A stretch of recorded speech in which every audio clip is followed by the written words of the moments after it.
Toutes et à tous, merci pour l'invitation. Oui, en fait, nous, à la Poste, dès le début de l'épidémie, en fait, on a vécu une situation sanitaire déplorable, à savoir qu'il n'y avait pas de matériel de protection, pas de masque, pas de gants, à savoir que le facteur, moi je suis facteur, le facteur passe quand même dans tous les domiciles des usagers, un peu partout. On n'avait aucune consigne, on a des collègues qui se retrouvaient quand même dans les EHPAD, dans les maisons de retraite, à distribuer des courriers, des recommandés sans aucune consigne de la direction. On pense même avoir été à un moment vraiment vecteur de l'épidémie. Et face à cette situation, les collègues ont halluciné et le mépris de nos dirigeants, en fait, on a connu des grosses mobilisations sur tous les territoires, dans toutes les directions, notamment dans mon bureau. La Fédération Sud PTT, par exemple, a comptabilisé jusqu'à 10 000 droits de retrait exprimés dans l'entreprise et on pense que c'est vraiment sous-estimé et que le phénomène a été beaucoup plus important. Donc, en fait, ça a été des mobilisations énormes. Il faut noter que ça a été des mobilisations spontanées de la part des agents. Depuis le début, on n'a pas d'intersyndicale nationale à la Poste, donc on n'a pas d'appel à la mobilisation de perspective depuis le 16 mars. Et c'est vraiment des résistances spontanées et locales. Suite à ça, d'ailleurs, on est un certain nombre de militants, CGT, Sud, non syndiqués, d'équipes syndicales, à s'être coordonnés dans une plateforme des postiers et des postières en lutte qui a vraiment été utile tout au long de l'épidémie et des batailles pour s'informer, se coordonner et nous aider, puis suppléer aux lacunes des directions syndicales. Face aux mobilisations massives, en fait, la Poste, elle a dû reculer. D'une part, on a arrêté de faire de contact physique avec l'usager par les recommandés pour protéger les usagers. On a eu plus de matériel de protection et on a une diminution des jours travaillés, ce qui était quand même très important pour nous. En parallèle, la Fédération Sud PTT a assigné la Poste. Il y a eu un jugement qui est tombé le 9 avril. Durant cette assignation, on a découvert qu'en fait, la Poste avait caché 24 millions de masques, ce qui a vraiment révolté les collègues, alors que depuis le 16 mars, on travaillait dans des conditions vraiment déplorables, sans aucune protection ni pour nous, ni pour les usagers, bien sûr.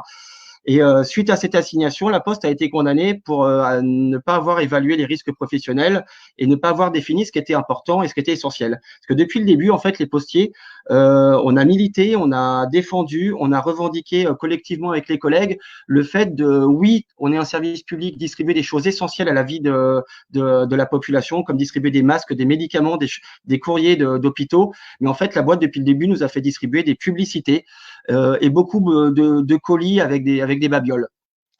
En pleine épidémie, alors que le nombre de collègues malades, de collègues malades du Covid s'accumulait dans les bureaux.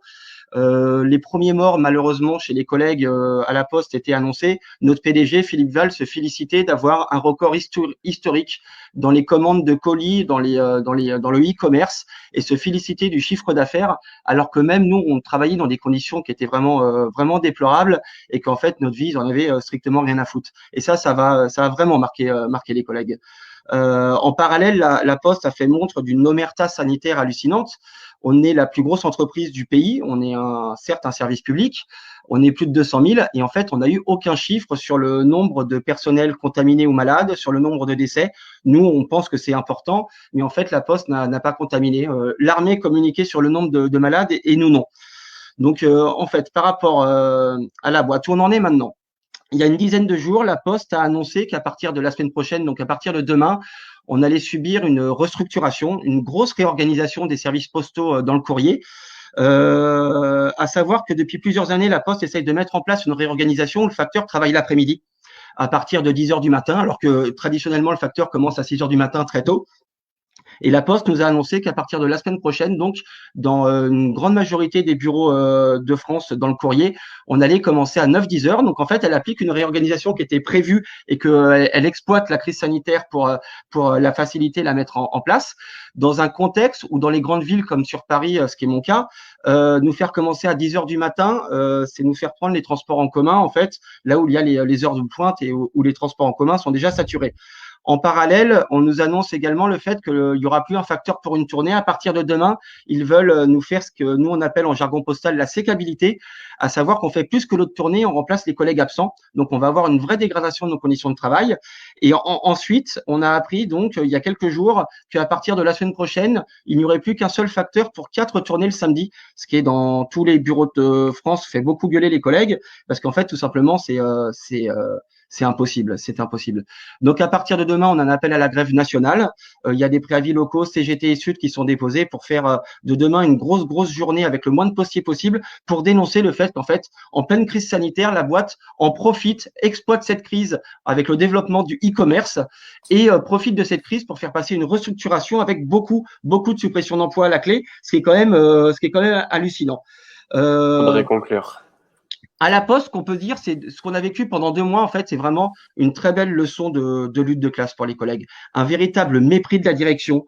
Nos dirigeants n'ont pensé depuis le début qu'au business, et ça s'est vu de la part des collègues. Ils en avaient rien à foutre de la santé des postiers et de celle des usagers, et ils se foutaient en fait de notre vie quand on tombe malade. Les annonces de Philippe Val pendant du développement du chiffre d'affaires a choqué les gens.